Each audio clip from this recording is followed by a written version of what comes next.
I think I'm on. What's going on, everyone? It's Talks with Kenny here today. We're going to be talking about why identity politics has a dangerous consequence for the West, right? And I kind of want to start off the video, not the video, the stream, with this book. Thomas Sowell, one of my favorite authors, Social Justice Fallacy. Now, the fallacy of social justice is this idea that because of your identity, your outcomes are your disproportional outcomes are due to discrimination, external bias, and I don't honestly believe that. I believe racial disparities are due to the fact that racial groups just make different decisions. And if you're making different decisions, you should expect different outcomes. And I want to read some of the passages of the book just to lead into my before I go deeper into my stories and some of the things I have guys prompted up for you guys today. We're gonna talk about what's name Fanny Pack Willis. That's what Black Conservatives Perspective call her anyway. But there's some other things that I kind of want to talk through as well. That a lot of people use their race. I'm starting to generalize this, but a lot of people use their identity as an alibi, and I think this is something that needs to be kind of shamed and disincentivized in our society, because right now victimhood is a status symbol and people are chasing ways of highlighting how much of a victim they are. And I think that if our society wants to stay united, that needs to go, right? And this is kind of the danger that identity politics brings into the West, is that it's fragmenting our culture, it's fragmenting our unity, right? Multiculturalism isn't a strength, it's a weakness. And that's the truth. Like a country without a shared culture is not a country at all. It's merely a bunch of factions vying for power. And that's how our politics is coming across today. That politics is not about solving solutions. It's about making my team win and your team lose. And this is how I'm saying the identity politics, it has a dangerous consequence for the West. Our ideas is that all men are created equal. But with identity politics, that's not the case. Identity politics says no one's created equal. It's just some races deserve more privilege than others. Affirmative action because of something that happened in the past. And I kind of want to go into this book, some passage from the book. Inequalities amongst groups. The seemingly invincible fallacy at heart of the social justice vision is that large categories of people, class, race, nations would tend to be either equal or at least comparable in their outcomes in various endeavors. If it were not for some discriminatory bias that has intervened to produce the large disparity we see around us. Yet different groups with different medium ages varying by a decade or two are unlikely to have equal in endeavors requiring either the physical vitality of youth or experience that comes with age. When Japanese Americans have a medium age of 52 years old, and Mexican Americans have a medium age of 28, their different representation in different occupations at different income levels is hardly surprising. And this is one factor, right? That disparities are due to multivariable analysis. And I think it's kind of a fallacy when someone tries to link it to one factor: identity, sexual orientation, race, skin color, right? I don't think that a lot of disparities that we see in statistics shows the whole story. And this is what leads up to my talks when I say that data doesn't prove an outcome. Data proves a result, not a narrative. And people try to cast narratives around these statistics. There are different representation in different occupations. I already said that. Where was I? If these two groups were identical in every respect, age differences alone will still be enough to make them differ in income, since middle-aged Americans have higher medium incomes than Americans in their 20s. Now, what is the point of me reading that passage is the fact that with the black community, for instance, I believe the medium age in the black community is younger than the medium age in the white community. Why? Guess what? You never heard the stories like people always bragging about how, I'm grateful that I made it to 21. It's because black people, black on black crime is a big issue, not only in terms of culture and society and a social aspect, but also from a monetary aspect as well. Because like the book says, middle-aged Americans tend in general make more money than Americans in their 20s. So if you're a younger population, black community, there goes your income disparity. That's one factor. Education, that's another factor. You don't go with education at disproportionately as much as other groups of people. And then the decisions to what you do with the money. Because I know a lot of poor people, they have a spending problem. right? And this is about identity politics. I don't want to focus too much on race, but even with women complain about the wage gap. Okay, who starts more businesses? Who on average end up being CEOs? Men. Who starts most of the businesses? Men. Who fail most of the who businesses mostly fail? Men. So then when these disparities come out about, women will complain, oh, it's sexism. That's why these men end up becoming CEOs in these companies. No, they end up becoming CEOs in these companies is because they happen to start the businesses more often than women do. Men are more likely to take risks that women won't. And then I'm gonna end off my tirade, my opening segment, with some of the undocumented facts in the book. I really recommend this book. This is a quick read. Like, it's like 136 pages. I'm already halfway through the book. You know, I read books. I might start doing this as a segment, like a book of the week or something. But let me know in the comment section. You guys will appreciate that. But in the back of the documented facts, this is a funny one in the back. When women receive less than 30% of college degrees in engineering, and men receive 20% less college degrees in education, how surprised should we be that men are underrepresented amongst school teachers and women are underrepresented amongst engineers? And this is kind of highlighting the consequences of identity politics, is that it's tribal politics. It's an extension of tribal politics, Marxism politics, where its whole goal is to sow division in a culture. You got women complaining, oh, there's not enough women engineers. But they're the same women that won't be complaining about the overrepresentation of women in education. Make it make sense. This is why a lot of the stuff with identity politics, I believe, is disingenuous. Why I believe that it's from the conception of identity politics, its main purpose was to divide and destroy Western culture. And I'll get more into that as we go through the video. But I think that was my little opening rant about the identity politics stuff. So at least people got what they came for in the opening thread. So next segment, I want to talk about John, what's his name? I forgot his name already. Give me a sec to refresh my memory. John Oliver. So recently, and here's the story, John Oliver has offered Justice Thomas millions to get off the Supreme Court. Now, many people are saying, no, isn't this bribery? That's called bribery, and I'm pretty sure that's a federal crime. Illegally attempting to bribe a judge is not a good look, right? So he attempted to bribe a member of the court. Why is he in jail? So now I know I'm kind of late to the story, but I kind of want to get my 2 cents on this. Is the fact that I saw a video, I think it was with Ben Shapiro, and I think I'm going to play it right here, is that the reason why these people want to offer Justice Thomas off the Supreme Court is because his identity is an inconvenience for left-wing narratives, right? And this whole stream is going to be kind of centered around identity politics, but I want to put some other concepts in this too, and how people are identifying not just with skin color, immutable traits that they had no control over, but also with political associations. Because John Oliver and then many people on the left will say, oh, well, Justice Thomas will probably do it because he's corrupt, right? There's this narrative from the left that Justice Thomas is corrupt, he's bribable. But my argument's always been, hold your own side accountable first, so that way it looks more genuine when you come from the other side. Because I can say the same thing about Justice Sotomayor, and I can show you proof of that. But before I do that, I want to play this clip that I want to play this video from Ben Shapiro, and then I'll give my thoughts at the end. The left simply cannot stand that there is a black conservative on the Supreme Court. They will never get over this. Their hatred for Clarence Thomas is the greatest hatred they have for any politician or any political figure. That includes Donald Trump. Because Clarence Thomas is, according to the left, a race traitor. And this is why you can get away with, if you are a left-wing commentator, you can get away with violating criminal law, by the way, by offering open bribery to judicial officials. So that's exactly what John Oliver did the other night. It is amazing how our erstwhile comedians have decided that basically they are just going to lecture us on politics. It really is incredible. I mean, Stephen Colbert has lost his mind. He's doing like direct-to-camera lectures now. And what's amazing about that is it's tactically inefficient. It's foolish. Like Jon Stewart did this with his Apple TV show. So he did his Apple TV show. His Apple TV show is unwatchably bad because it's him doing political lectures, and he's not a political lecturer. He's a comedian. And then he went back to Comedy Central, and he has sort of readopted his old format.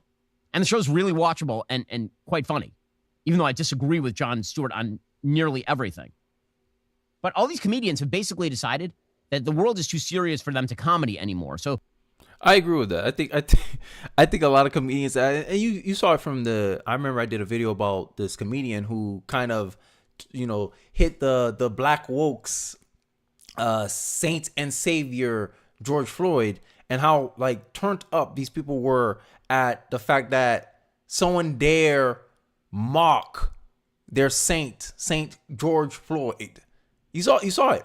And this is what I'm talking about. This is why I'm saying that identity politics, as in of itself, has somewhat become of a religion almost, right? And it's based in Marxism, honestly. Like identity politics, if you're being, like, we're being fair about it, it's Marxism. It's just another shade of Marxism. Like, oh, like find reasons. Oh, we need to revolt against this guy. Like it's the oppressor model that Marxists has always been able to categorize things on. Men versus women, blacks versus white, right versus left. Right? They don't want any unity because at the end of the day, the primary goal for Marxists is to usher in the utopia. And they believe the only way you can usher in the utopia is what? Revolution, conflict, division. This is the only way these Marxists can get what they want, right? And they see things that threaten their, I guess, this conflict framework, like Justice Thomas. And I think that's one of the reasons why the left like mocks him so viciously. Like they do some of the more like racially charged things towards Justice Thomas that if the right did towards a black Democrat, black people all around the world will condemn that as racist. But when left-wing media characterizes a black man and he happens to have the wrong political opinions, that's permissible, right? And this is another problem with identity politics, right? So I'm gonna continue with the video because I want to play the John Oliver clip. People are trying to say online that to be careful with the clip because apparently some British place is like copywriting everybody. So I don't think I would I'll try not to play it too much, but let's continue with the video. The other day, John Oliver did an entire segment in which he offered $1 million to Clarence Thomas to retire from the Supreme Court. Because, of course, the idea is that Clarence Thomas is deeply corrupt, despite the fact that he is not, in fact, deeply corrupt. Here was John Oliver attempting a routine that is not even remotely funny, but I guess pleases all the people who watch late night the way that most normal people go to church or synagogue and listen to a rabbi or a priest. This also, I think, too, like, I think a lot of people have made politics their religion. And they look to people like commentators not to tell them the truth or to inform them, but merely to confirm things that they already kind of believe, right? And I'm starting to notice that too on like being a content creator online, that like people don't like the fact that you hit at narratives or their bias and you challenge them to come with more than just their feelings to a discussion, right? And I think that's more of a problem on the left than on the right. But I'm biased. I'm conservative. I admit it. I'm openly that. This just is an honest take from me. So let's continue. From stripping away women's rights to January 6th cases you definitely shouldn't be hearing, to potentially helping roll back decades of federal regulations, and you deserve a break. I don't want to play around with the video too much because I heard a lot of people were saying that they're going around copywriting a lot of the videos. So he said that the narrative from the left is, hey, Justice Thomas, deeply corrupt, bad. No, Thomas bad, right? But they don't want to come out their side.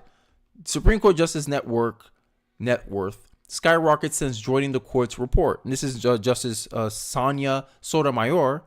And the left, this is my problem with the left, right? They want to bribe and they want to make political statements on opposition. That's easy to do. When you have your own a justice on your own side doing literally the same thing you saying that Justice Clarence Thomas is corrupt for. Justice Sotomayor's net worth has skyrocketed ever since she became a member of the nation's highest court, which has led to criticism from experts. Fox News reported that according to financial disclosures, Sotomayor's wealth increased from being in the $15,000 to $65,000 range in 2008 to $1.6 million to $6.6 million range in 2021. Oh my God, Justice Thomas is corrupt. But look at someone on your own ideological side first. My argument is clean your house first before you talk about someone else cleaning their house. Call out your corrupt politicians before you go out and try to call out my corrupt politicians based on what you're saying. Conservatives have been saying, Clarence Thomas is not corrupt. He's making book deals. He gets televised. The same way that I monetize myself, Clarence is allowed to monetize himself too, as long as he recuses himself when matters that deals with a conflict of interest. But guess who didn't have to do that? Liberal SCOTUS Justice took $3 million from a book publisher and didn't recuse from its case. So imagine that. Mrs. Sotomayor decided, oh, I'm a judge over a case on matters dealing with a company that's paying me $3 million. And if you look at the top, you see on my bias bar on the top, I know the Daily Wire leans right, but look at the news coverage. It shows you the percentages of news outlets that's covering the story. 67% of the news is from right-leaning individuals, like right-leaning outlets. It's only 29% of the articles that's reporting on this news is from the middle, and look at all the way in the left. You could probably barely see it, but it's only 4%. 4% of the news that's out there is being covered by the left. This particular article right here. So what that shows me, it shows me many people on the Democratic side. If you're a liberal, centrist, you have a 29% chance of knowing what this is. Most people on the right know that Sotomayor is making money off of being part of SCOTUS. Yet the left, the progressive left, would try to make Clarence Thomas seem corrupt because his net worth increased because he got on the Supreme Court of Justice, while someone on their ideological side is literally doing the same thing. I forgot the lady that she got replaced by Annie Corrine Berry. I forgot her name. The RGB. I don't know her by her initials. I'm pretty sure she made money too, being the poster child of feminism and the liberal white woman. I forgot her name. Ruth Ginsburg. I forget. I don't know. Maybe someone in the comment section or in the replay will tell me what that is. But my thing with the left has always been the hypocrisy point, right? It's like, do as I say, not as I do. You want to chastise, you want to try to make a political point. Oh, Clarence Thomas, here's $1 million to get off the court. You've done enough. God forbid a conservative do that to Mrs. Sotomayor here. Imagine. Now that got me thinking. Let me see this one. Oh, not enough publishers know about or been reporting this. So I think Daily Wire might be the only one that highlighted her net worth increasing. Right? But this is not, I wouldn't say this is corruption. One thing I'll say is a conflict of interest is not recusing yourself on a case. That's the most I'll say as a right-leaning commentator. But the left will pretend, oh my God, this is corrupt. This should not be allowed. This is what I'm talking about with the left. And this is my problem with identity politics. When it's your opposition, you have lower standards of condemning them. When it's your side, you have higher standards of not condemning them. Me, I'm like, just calling down the middle. Right? But, I digress. I'll end the segment there. Let me know your thoughts in the comment section. But next segment, we're going to talk about Mr. Fanny Pack Willis. A lot of people wanted me to cover this story, so I'm gonna stick a little bit more time on this one. Cell phone data contradicts Nathan Wade's testimony on relationship with Fani Willis. Report says Wade appears to make dozens of trips to Willis's home before 2021, staying the night at least 2 occasions, according to the data. So she's trying to make this argument that, we just recently met. We didn't have a relationship prior to the Trump case, when cell phone data shown. Yes, you did. That means you lying. But you know what she'll say. I'm telling you, I'm staying on code. I'm standing on theme today. She's going to use her what? Her identity. I'm a black woman. This is why they prosecuted me. I'm going to use my race as an alibi. I'm black. This is why they're prosecuting me.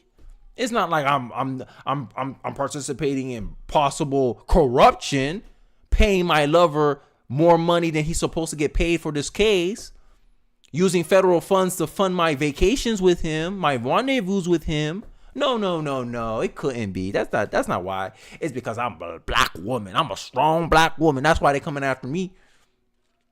Like, all the excuses.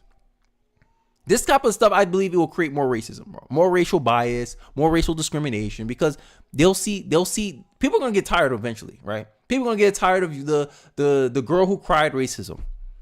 And I think Fanny Pack Willis is just the tip of the spear for this counter backlash, I would say.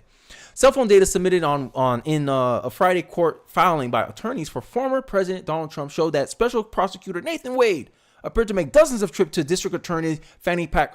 I can't say her name correctly. Oh my God. Fani Willis's home before he was hired to lead the prosecution of former president and numerous others in Fulton County, Georgia. The newly revealed cell phone data showed that Wade appeared to make 35 trips, to Willis's neighborhood in Hampsville, Georgia, before he was hired. Imagine that. So they had a relationship before he got on.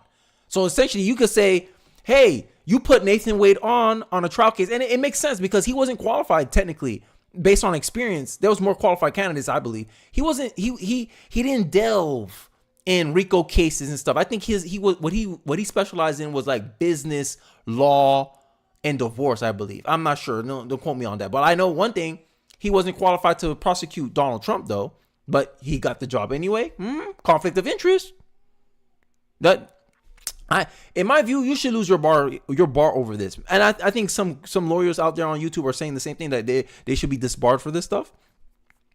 Okay, Willis, more than 10 times before 2021, the Atlantic Journal Constitution reported Willis and Wade also testified last week that the two never spent the night together at her home in Hamptonville, but the cell phone data indicate that Wade came to her condo at least late at night and left early the next day on two separate occasions. Woo-hoo. You hate to see it. The data submitted by Trump's attorneys posed another timeline problem for Willis to address, since both she and Wade testified under oath that their relationship didn't begin until 2021. Woo! Yo, but it's because of racism that they're prosecuting you, Fani Willis. Identity politics at its finest, man. I'm supposed to take your side because you share melanin with me, but you out here lying. How can I, let's think about it in a tribal sense. How can I defend a liar? I condemn you as racist for pointing it out. Oh, it's racist to notice that this black woman lied about meeting her possibly corrupt boyfriend and possibly highlighting corruption, money laundering, possibly. No. You point that out, you're a racist. And it seems like a lot of these people are using their blackness as a shield, and I'm honestly disgusted with it. I'm tired of this, right? I'm jumping around here, but to black women, to black men and women, you have zero right to use your blackness to get out of taking accountability for your actions. Your skin color is not a shield from criticism. And too many times in toxic black culture, there's people out here who use the fact that they're born with a certain color of skin to protect themselves from criticism. They like to label people racist, right? And this kind of stuff is only going to cause more racial division, because people are just like, yo, I'm not racist because I'm a white man. But you say, oh, no, because of your skin color, you're inherently racist. Like, black people throw off narratives like that. But God forbid, white people throw out narratives like, hey, if white people and Mexican people weren't in this country, our crime rate will be comparable to that of Finland. We will be one of the safest countries in the world if it wasn't for black people and Mexican people. You'll call that fact racist because you didn't like the way it sounded. You didn't like the narrative that they push upon that. Now, I believe there's other ways of correcting that problem. One way is black people to recognize that they have to be judged by the same standards as everyone else. They can no longer get special treatment. Because I think the fact that identity politics is a thing in our culture, it kind of hides the facts. It kind of hides the things that we need to point attention to, right? We hide these people hide behind slogans like racial injustice, systematic racism. They hide behind slogans, but when you ask them to define what that is, they can't tell you because it's a smokescreen. It's a distraction away from actual concrete problems that can actually fix the communities that is causing these high rates of crime in the black community. Sending men getting incarcerated because they're breaking laws, because there's no culture that's holding black people accountable. And that's the truth. There was a video by King Rich, I think. He was teaching young black boys, how to conduct themselves in a traffic stop with the police. A lot of black people were giving him flack. It's coming up. I'm jumping ahead, but it's coming up in this segment. And this is how identity politics is destroying us as a nation. And I think until we get this national unity piece going, until we have a shared culture, a shared respect culture, the division is going to keep happening to the point where I think the only solution will be a national divorce. Honestly, that's how I honestly think. So after Wade has been hired by Willis, an affidavit from investigator Charles, I'm not going to butcher your last name, sir, was included in Friday's court filings and says that Willis and Wade called each other more than 2,000 times in the first 11 months of 2021. Oh my God, all these facts telling you lying under oath? Willis and Wade also sent nearly 12,000 text messages during the same time period, according to the Cell Hawk, the tool that Charles has used. Cell Hawk is considered by law enforcement to be the gold standard in cell phone record analysis. I'm gonna attempt it. Mentalestord said, "Oh my God!" According to the Atlantic Journal-Constitution, lawyers for Trump raised concerns over the relationship between the Democratic DA and the special prosecutor she hired. Willis faced possible disqualification from her case against Trump, which should happen. This shouldn't even be a question. She already lied under oath. This is corruptible offense. Over allegation that she has misused taxpayer money and showed favoritism to Wade, which is true. I think she's paying him almost 3 times as much as another attorney that's on the same judiciary prosecution team, according to the judge oversighting the case. Now, I think I kind of handled this enough. I mean, if you guys want to watch the video, we can. Let me set up the video. Sorry about that. Let me set up the video, and then we'll listen to some of the snippets of the court case. Mr. Wade visits you at the place you laid your head. When? Has he ever visited you at the place you laid your head? So let's be clear, because you lied in this. Let me tell you. No, you lying. Right here. I think you lied right here. No. This is the truth, Judge. And it is a lie. Ratchet. Mr. St. I thank you. We're going to take 5 minutes. Be back in 5. Give me the time. She mad, bro. She mad she got caught. I think she mad she got caught. This is a lie. Look, you the biggest liar. All right, next segment. So we're going to talk about the ideas of identity politics. And we got a Jordan Peterson, excuse me. This video is 5 years old. And you know me, I like to look at the past because the past showed like, okay, who was forward thinking, right? Who deserves credibility in 2024? If Jordan Peterson said something about identity politics 5 years ago, has it come true today in 2024? Let's take a look. It's a 3-minute clip, and I'm gonna try my best not to pause too much. I think I'm gonna give myself a 1 pause rule. I'm only allowed to pause it 1 time. After that, I must let the video play out. So I'll give you some of my thoughts after the end of the video. Let's go. Rapidly, because it went wrong right from the beginning. And Solzhenitsyn quotes this guy named, I think his name was Walter Latsis, if I remember correctly. I got the Latsis part right anyways. And he said, when you're interrogating a member of the bourgeoisie to decide whether they constitute an enemy of the state, you don't give any credibility to such niceties as individual guilt or innocence. All you care about is their group and their background and their economic status. And if they're in the wrong group, the bourgeoisie, then that's it. That's the end of them. And Solzhenitsyn comments not just the end of them, but the end of their children and their grandchildren as well. And Latsis was eventually executed by Stalin. Somebody wrote me and just told me that after I wrote the foreword. But one of the things I figured out was this, and this is really worth thinking about, man. So the intersectional claim is that each person has more than one group identity. So fundamentally, if you're going to calculate their victim status, then you have to calculate it across all the different groups that they might be victims. So I'm using my 1 pause rule. The fact that this is collectivism, right? This is collectivist thinking. That you as an individual, you're not judged as an individual, but you're judged as part of a group. And your group, your team, right? You're judged from the whole, like the entire community is judged as a group. And the funny part is that with identity politics, there's a hierarchy of concerns where people, like, this is the idea of you seeing color. People don't see you as an individual, whether you do your behaviors is giving you bad outcomes. They just see black man poor. That means it's not black man's fault, the system's fault. Not the fact that this individual black man decided not to take school seriously, doesn't like to work, wants to stay on the government teat, right? Not motivated to do anything in his life. That's probably why he's poor. But no. It was black man. Oh my God. Too many of them are not doing so well in society. Instead of making it about the individual, they make it about the collective. Oh, there's something against the collective. And it goes back to the social justice vision. Like they think, they're responsible for fixing society. Women making less money than men. Oh, well, women are overrepresented in majors that have a probability of making a high income. Men on average major in degrees that pays them a higher income, even though women outnumber men. I think it's like for every 100 men, there's 142 women that goes to college. Women outnumber men in college, yet they still want to push the wage gap. Identity politics.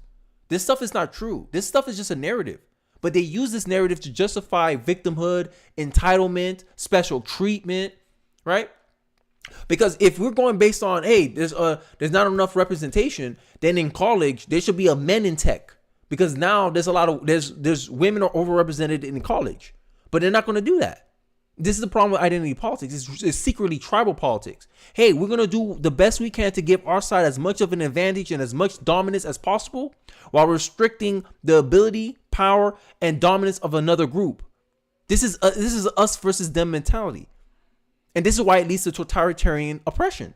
Because essentially, you can justify, oh, if all the white people are rich and and there's a large swath of poor blacks will use their identity. Oh, it's because of you're a white man. That's why. It was because of white privilege. You didn't earn that. You didn't earn that wealth. And they try to guilt all of society. And it's working with the white liberal. I remember I did a video talking about how white liberals are the only group. White liberal women are the only groups of people that have a negative bias against their own group.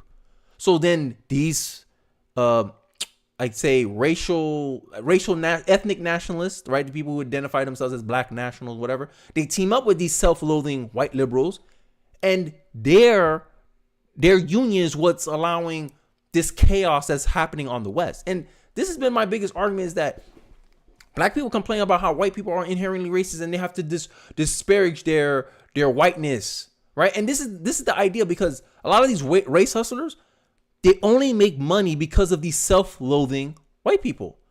So if white people stop feeling guilty about themselves, black people have no power. Essentially, black power is reliant on white guilt. That's not power to me. That's dependence.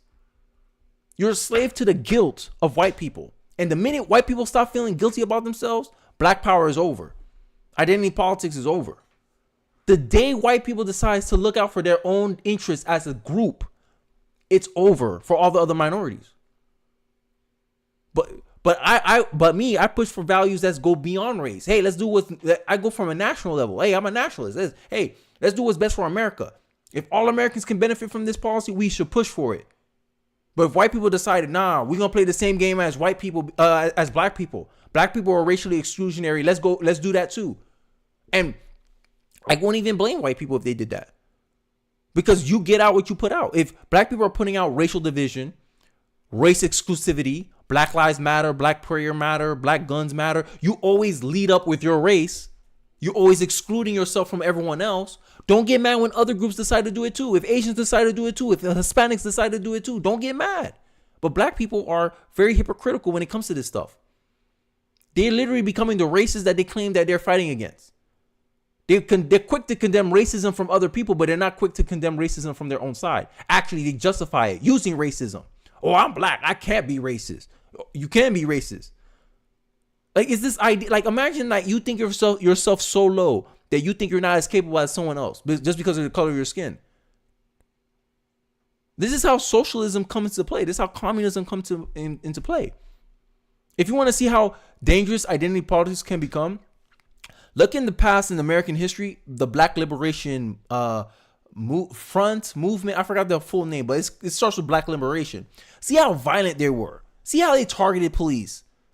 See how they targeted other groups of people, other racial groups. My goodness. To me, I think they created more racism, more division. And BLM is kind of walking in that same tradition. And that's literally can be the future. If you want to learn our future, look at the past. If you want to hint at our future, look at the past. Look at these racially motivated movements. And you can see the end result. And I'm trying to call it out right now. I'm trying to bring attention to it right now because I see it as a big problem in our society. It's literally destabilizing our society. But I digress. I think I went on a little tangent there. So I'll finish off I'll let the video ride out. I already used my one pause rule. So let's continue with the video.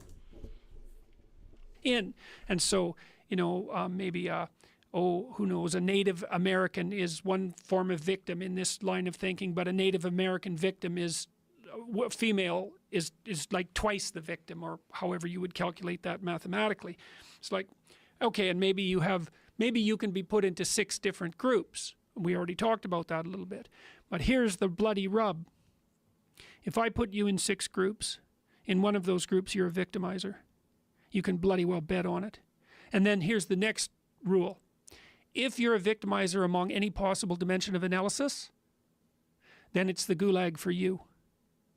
And so that's the fundamental danger of that group identity, victimizer, victim narrative, is that you fragment your identity in multiple dimensions. You'll find out that you're a victimizer, and then everyone's a criminal, and then everyone's guilty. That's exactly what happened in Russia.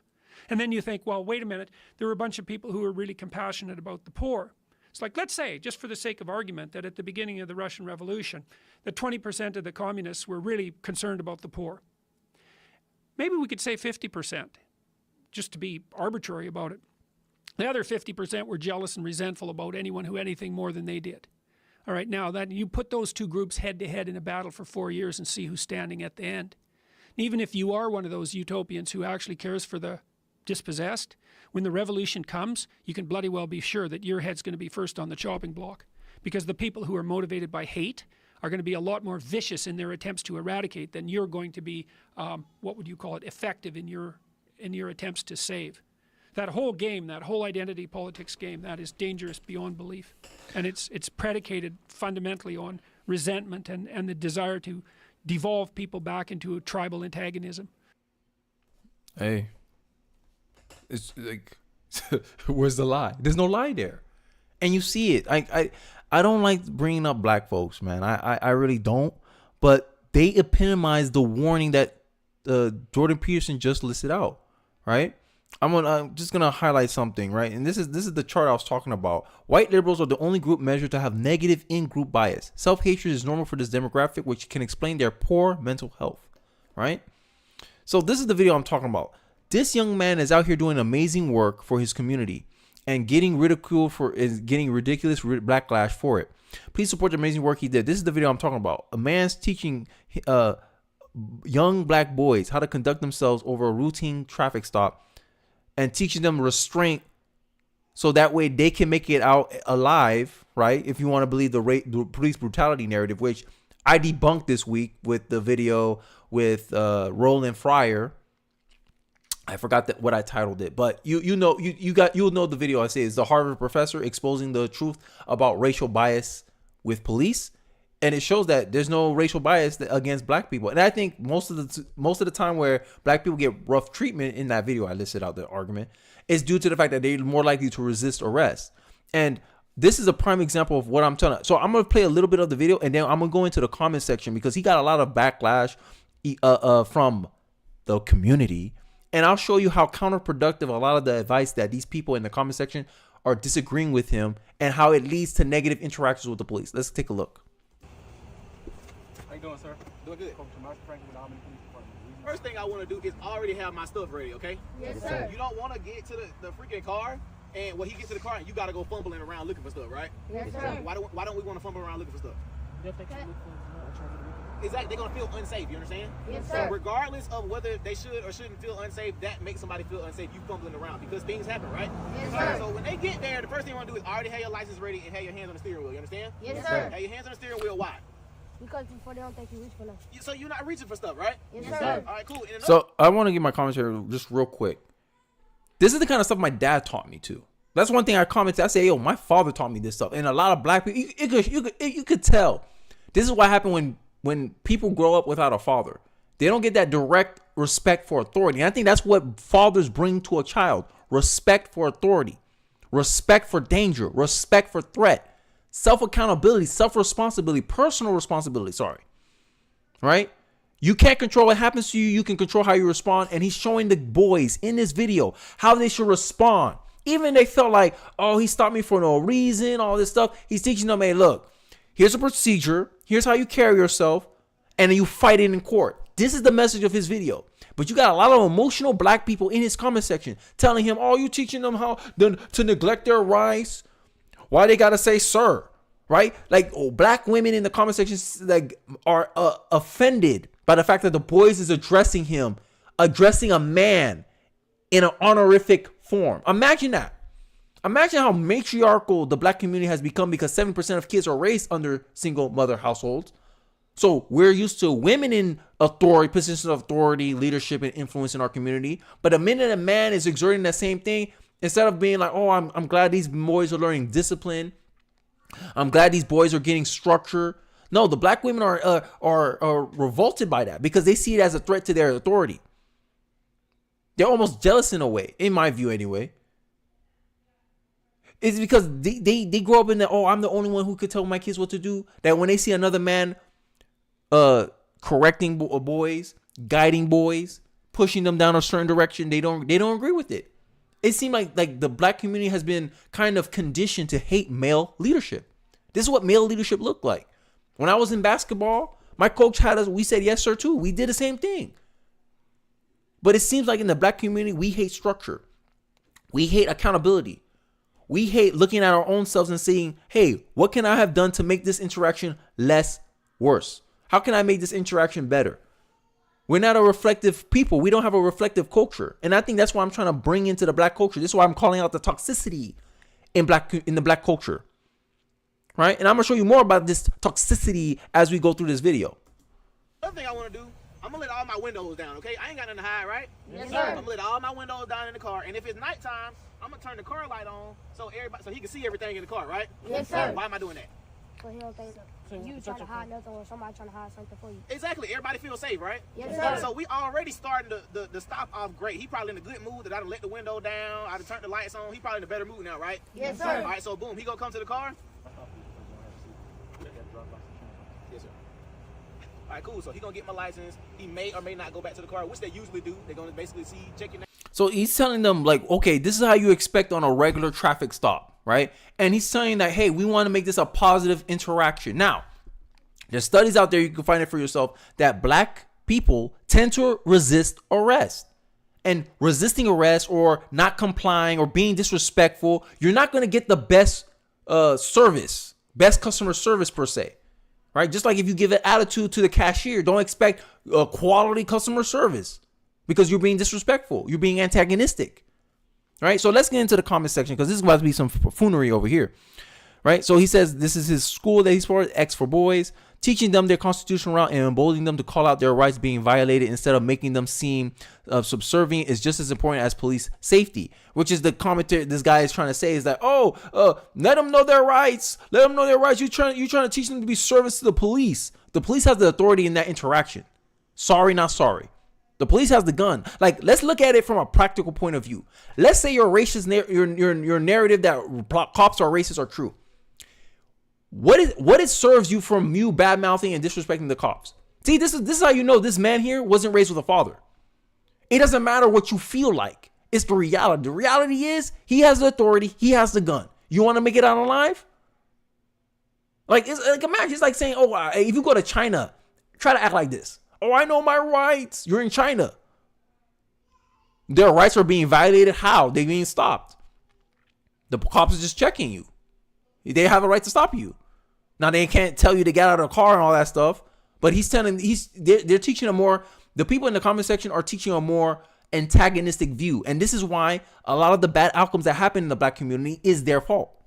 Because instead of being cordial with the cops, I'm always cordial. When the cops stop me, I was like, oh, here you go. Oh, your traffic light was off. Oh, thanks for telling me, officer. I'll get that addressed. Because end of the day, you don't know. Cops don't stop you for no reason. This is the point I'm trying to hammer home with a lot of black people. This is why identity politics is dangerous. Because just simply because he's a cop, they think he's inherently bad. And just because someone's a black person, they're inherently good. This is tribal politics. This is tribalism.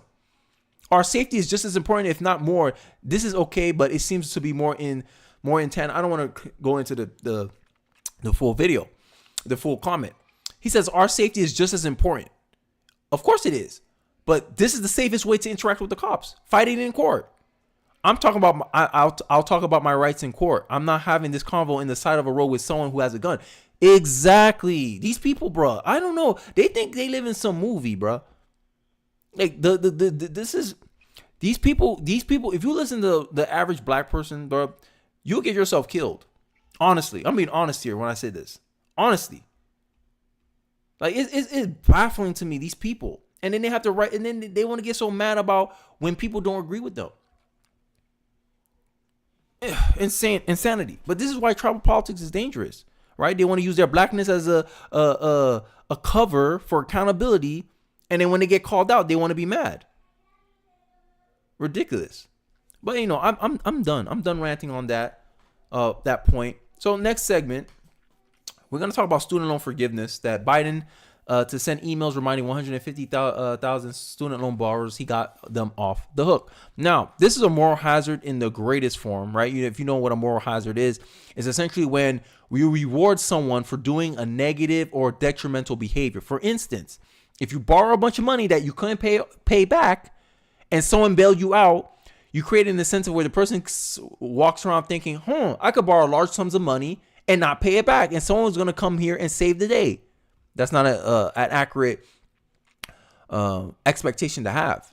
You're going to cause inflation this way, right? People are going to feel cheated because the majority of people in this country did not graduate from college. So you're making taxpayers pay money to people who on average make more money than them if you're going by the stats, by the college degree stats. So you're making the majority pay for the benefits of the minority. In this case, student loans only help 40% of Americans.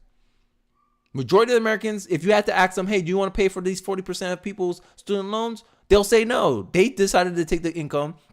They decided to take the loan. They decided to go to college. They're the ones who are making a lot of money. They have to go pay for it. This is bribery. People say this is an impeachable offense. Let's read into the story and then I'll show you the video of, Biden bragging. The plan is to let borrowers off the hook will cost the American taxpayer $1.2 billion. Democrats have a spending problem. Political reported added that the administration had canceled $138 billion in debt for almost 4 million borrowers since Biden took office in 2021.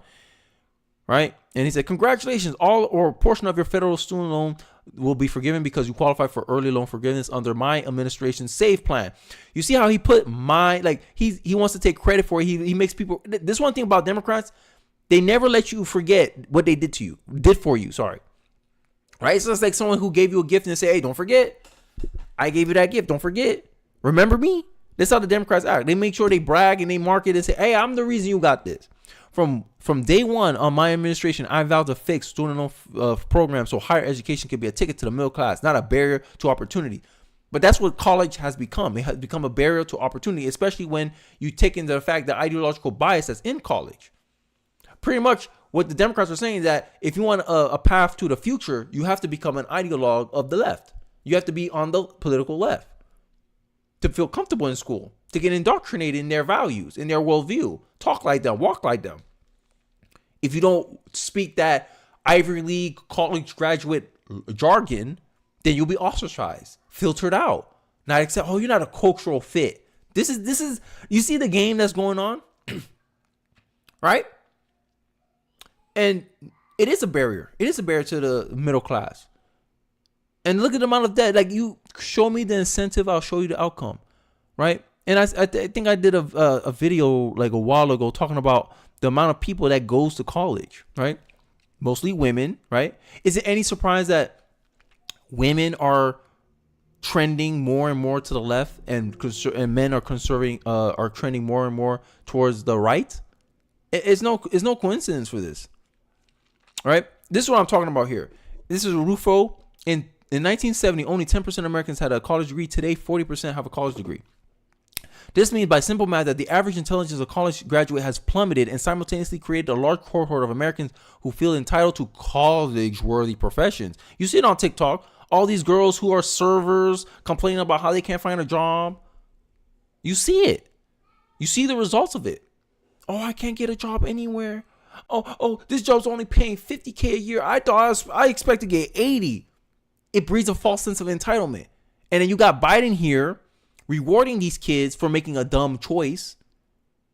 And essentially, this is bribery. There's no other way you can sugarcoat this. This is bribery. Meanwhile, right, without the intellectual altitude for them, hence the explosion of email jobs, DEI offices, and administrative positions. You're essentially creating your own need. You're creating a problem that didn't exist, and now you created a solution that shouldn't exist. Like, you're creating like a fluff job. I see DEI as a fluff job. Administrative positions depends on the context, which are more susceptible to capture by resentment ideologues. So first, you go to like 6 figures in debt to get a useless degree. then you can't find no job that will take you or pay you the amount needed to comfortably afford your living expenses on top of the student loan debt. Then you go out there, advocate, and whatever position you do get, they create these fake jobs from the DEI administrative positions, and then you have been indoctrinated 4 years in college to think a certain way, and then you start filtering people using these administrative jobs and these offices that you get. It's a hustle, bro. This is a hustle, bro. It's like this. It's like the anti-racists needing racism to exist. Anti-racists come in, reverse discrimination will cure past. Present discrimination will cure past discrimination. So you saying discriminate against white people today to make amends for discrimination that happened in the past, even though I never experienced the discrimination. And then in that discrimination, you create racial division, I lost my train of thought. You create racial animosity, and it'll cause what? Racial conflict. And then you run on that. Oh, you create the problem, you start the fire, then you come around with the water and say, oh, I'm here to fix it. Like, this is the game. This is the game they created with the DEI stuff. Meanwhile, the cost of this college debt bubble is shifting onto the taxpayer as a $1.6 trillion student loan scheme is funded, subsidized, and guaranteed by the federal government. Like true words have never been spoken. This is true. This is factual, right? So I'm gonna show you the clip with Biden, right? I'll let it play out entirely because I need to give my voice a break because I'm on rant mode right now. And then I'll wrap up the video with this final clip. So we'll hear it straight from the horse's mouth, and he's probably gonna be bragging about this, but let's hear what he has to say. Early in my term, I announced a major plan to provide millions of working families with debt relief for their college student debt. Tens of millions of people in debt were literally about to be canceled, their debts. But my MAGA Republican friends in the Congress, elected officials, and special interests stepped in and sued us, and the Supreme Court blocked it. They blocked it.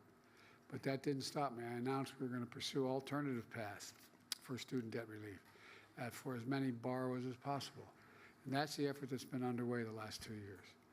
I fixed what's called the SAVE plan. It existed, but I fixed it to make it the most affordable repayment plan ever. Before I took office, student borrowers had to pay 10% of their discretionary income on a monthly basis. If they didn't have enough to do that, they were able to not have to pay that month, but the interest continued.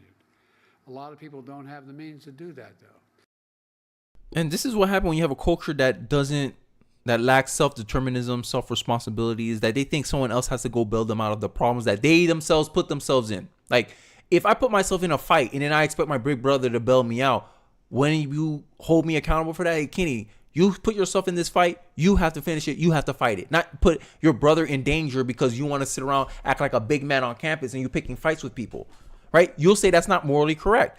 This is what student loan forgiveness is. You put yourself in student loan debt, you didn't properly vet the degree program. You didn't see if there was a market out for your degree. You didn't come up with a contingent plan to actually pay it back yourself. You went in and expected the government to come in and intervene and bail you out. Right?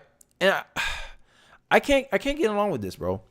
I can't, right? And social justice fallacies, and I've been referencing this book a lot, that it talks about the price you pay for free stuff. And I think I'm done with the Biden video. You know, obviously it's him bragging about the fact that I did it behind the people's back. I just decided to, of my own whim, to forgive student loan. Okay. So here's the inflation tax. Just as tax rates on papers are not necessarily collected, so things that are not taxed have the same effect as taxes. Inflation is one of those things. When tax revenue is to pay for free benefits given to a various group, fails to cover the expense of those benefits, the government can then get additional money needed to cover the deficit by issuing more government bonds and selling them. Right? The Federal Reserve System, a federal government agency legally authorized to create money. Then as the additional money goes into circulation, the result is inflation. This is what's going to happen because of student loan forgiveness, right? We don't feel it now, but in the future, when we're complaining about, oh my God, why everything's so expensive? Look back to today. We're giving out $1.2 billion to pay essentially yourself back. So you're borrowing against your future, right? This is the typical thing that politicians like to do. And this is why I say Americans need to be more vigilant. Why identity politics is dangerous. We're suffering the consequences of it. Because 40% of Americans benefit from this program. They let it slide. It's a significant minority. They let it slide. But you forced the 60% to pay for a decision that they had no consent to. But you're making them liable for it. How is that fair? What about the people who were responsible, who were able to get a degree, go into debt with a degree, and was able to pay it off? Are you going to refund them their money? No, you're not. This is ideological bribery. A Democratic president is paying off his Democratic voters to vote for him continually. Because we already know college educated people, Democrats love to brag about it. Oh, we got the educated vote. No, you got the indoctrinated vote. Because in college education, it's a 12-to-1 ratio leaning left. For every one conservative, there's 12 liberals. Liberals are overwhelmingly overrepresented in academia.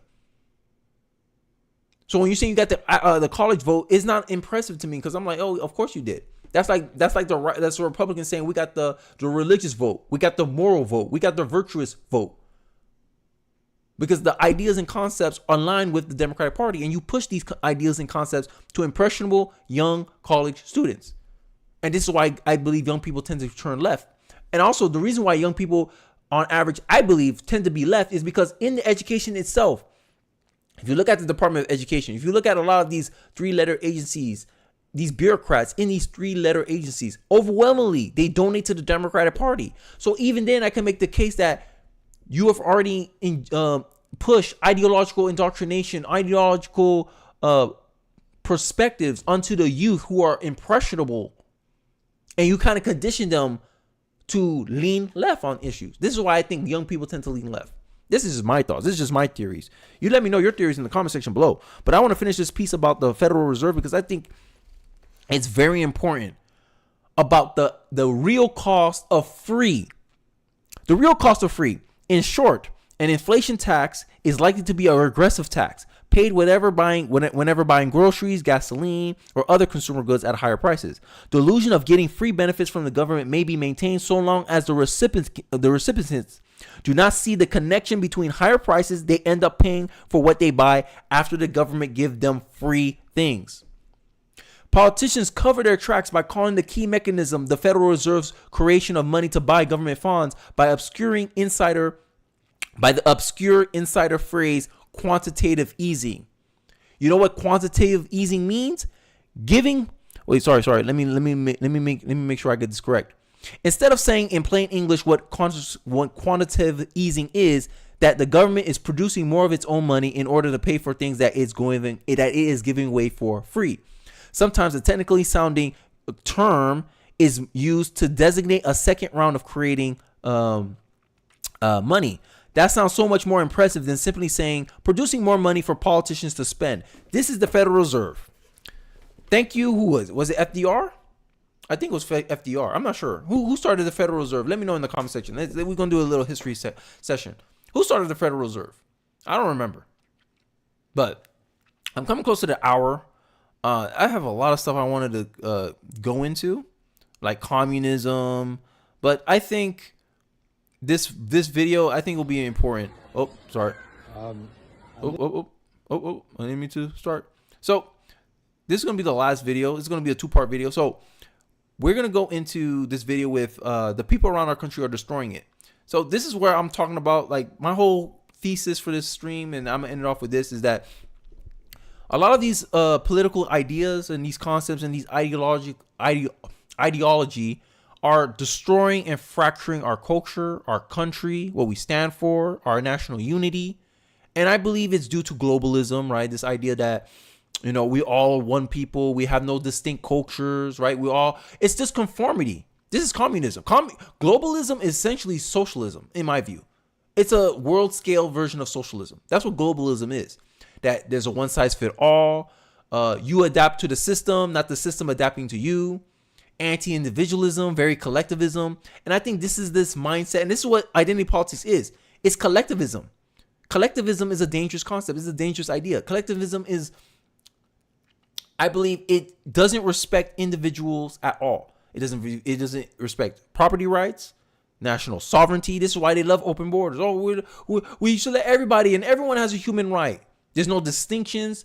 When it's part of human nature to have distinctions, it's part of human nature to have hierarchies. I'll love my wife more than I love some strange woman on the street. If I had to pick, hey, these two, one of these people have to die. This Hispanic woman who's happened to be your wife or a black woman on the street, my ass is going to be picking the Hispanic woman who's my wife. Sorry. No matter of, oh, we the same race though. That's my wife. Like, imagine that. And from the outside, people will be like, oh, look at this coon. He hate himself. He want to save the Hispanic woman instead of this poor black queen. You gotta stand with your people. Who's more of my people? My wife or some random black woman on the street? Make it make sense. But identity politics is set to divide people based on superficial stuff. Like, no one, like, if you just saw my skin color and I just told you, hey, I'm a black man, it doesn't tell you nothing about me. It doesn't tell you what I believe in, what I prioritize, how I view the world. It doesn't tell you nothing about me. Right? You can make assumptions about me, but it doesn't tell you nothing about me. But if I say, hey, I'm a Christian, I'm a Stoic, I'm a Catholic, I'm an American, you have more of a general sense of who I am based on what I said than my skin color. Showing you that skin color is superficial. Racial pride is a superficial concept. Sorry. I don't like ethnic states. I don't like ethnic nationalities or nationalism. Like, I don't like black nationalism. I don't like white nationalism. I don't like nationalism that is synonymized with skin color, because I believe that's a superficial, immutable trait that you didn't pick that. I like nationalism just as an ideology. Hey, like, this is the team I decided to be on. This is who I commit to, because me and this team, we see the world the same way. I believe all men are created equal. I'm an American nationalist. That's what we can get behind, that title. Hey, we are Americans. Patriotism is what I'm trying to highlight here. And I think that's going to be the antidote to identity politics, right? A nationalist, conservative type of movement. I think Vivek kind of highlights that vision that I see, that inspires me to do what I do, to push for the things I push, right? Because I see all of us as Americans, and we should be all aligned in our common interest to make this country the best place to be for anybody, regardless of your ethnicity, regardless of your identity. We all should have the same opportunities to do whatever we want, but we don't deserve the same outcomes because we don't come in with the same talents, skills, and abilities. That's a fact. That's part of human nature. We're unique individuals, and yet you expect all of us to have comparable or equal results? What kind of asinine ideology is this? This is the social justice fallacy. Shout out to Thomas Sowell. Because the arguments that Thomas Sowell put out here, he highlights everyone likes the desirability of a policy, but no one wants to talk about the feasibility of it. How probable are we able to get this outcome? And statistically, it's improbable to get equal outcomes across the board. So let's stop chasing this fantasy.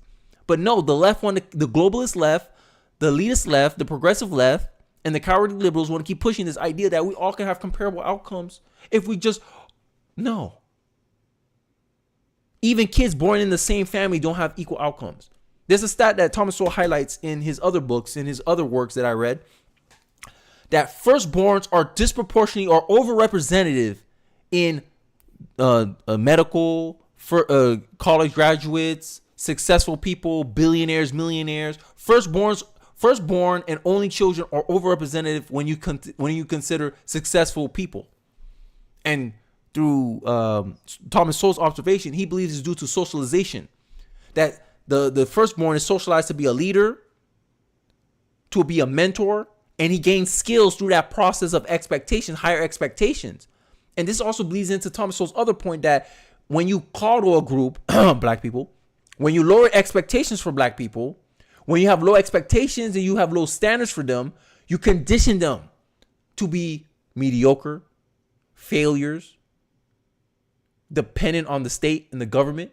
And you wonder why black people have like the disparities in income and wealth, because you've been conditioned to be like, oh no, you don't have to do anything. Oh no, it's not your fault.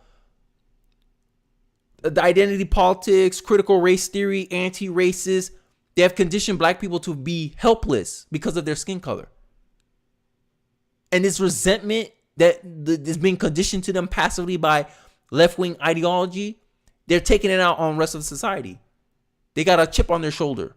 Oh, these white people, they holding me back. Because who taught them that idea that white people are the barrier to their success? The left. The left told them to worry about the boogeyman called systematic racism. I do not suffer from imagination. I suffer from reality. And the reality is your own actions and behavior decides your outcomes. I went on a long rant. I didn't mean to. We're going to talk with Tucker Carlson and Glenn Beck, and then I'll end off the live stream with this video. So let's take a look. What I care about is the United States. That's the first thing. Second thing is the people around our country are destroying it, and they're doing it on purpose. And there's no doubt about that in my mind. And I've withheld judgment for a number of years now. But with what they've done at the border, completely changing the population of the country, letting in millions and millions of people who have no connection to the United States, can't possibly help our economy, can't possibly unify our very fractured civic culture, and whose loyalty to and knowledge of the United States is completely in question. In fact, their identities are in question. We don't know who they are. And they're coming through a country in the middle of a drug war. The whole thing is not, by the way, bad management, or they're not doing their job. No, they're destroying the United States on purpose. And so I begin with that. So the idea that those same people are going to somehow affect positive change in Eastern Europe, a region they know nothing about, and it's demonstrable, they don't know anything at all, is like insane to me. And the fact that Republican leaders who really are either in many cases just dumb, they just don't know, or they're controlled, that is true, are on board with this is just infuriating. So that was like great opening line. And this is kind of my message too, is that the nationalist identity that I want to push out there is not rooted in race, right? I think that's a flawed, superficial idea. It's rooted in an ideology, in a perspective, in a culture. America has its own culture, its own history. I don't care what the left says. The left actively not teach American history, because your culture is where you come from, how this country started, where we're going, what are the ideals, what are the principles that we believe in. These are the type of things that schools should be instilling in our populace, not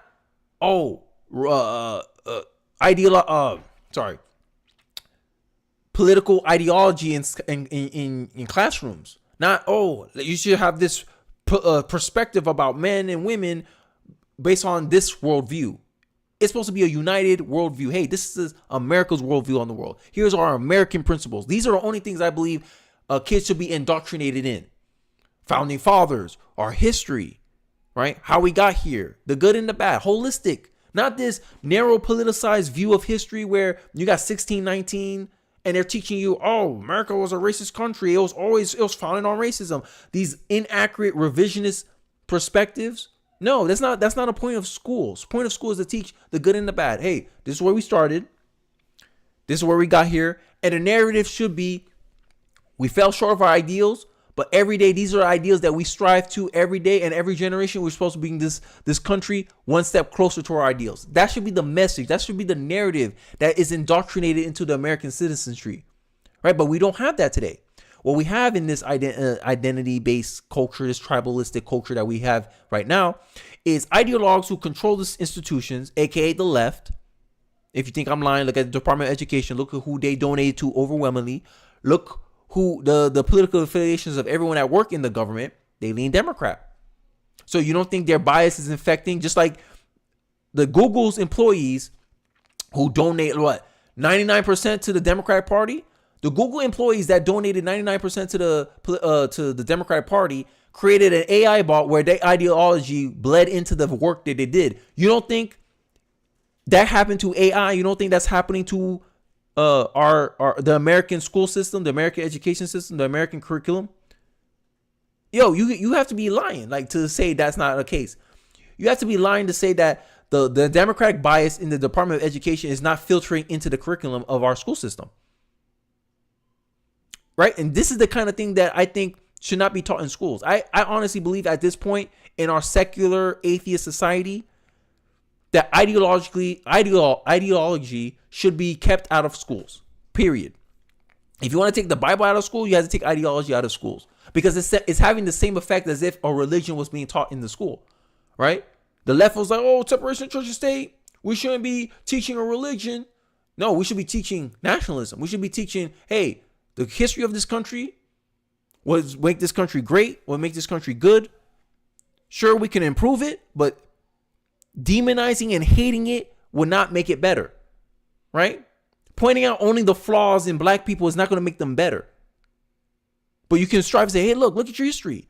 One generation out of slavery, you guys were starting businesses, graduating from college, owning your own stuff, taking personal responsibility with that. Let's get back to that, black folks, right? You have to inspire people to go somewhere. And I think that's what we're lacking in our national conversation today. So I want to continue with the Glenn Beck stuff. This is a 6-minute video, and I think I'm gonna end off the stream with this video. So let's start digging into it, and I'll get my thoughts throughout the video. Let's go. Joe Biden is not in charge. He is president in name only. But there has always been somebody putting all of this together. Who? Who is putting it all together? Well, I think we know some of the organizations and some of the people involved, but I mean, if you had to put one person in that, who would it be?